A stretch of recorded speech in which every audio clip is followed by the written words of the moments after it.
ma'am. This is the parts and function of the microscope. This is the eyepiece.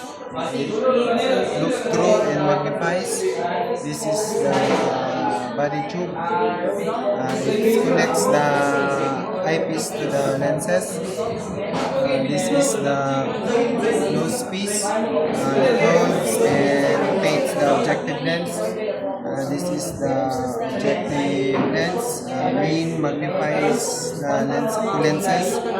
This is the stage. It performs the slides. This is the stage clip.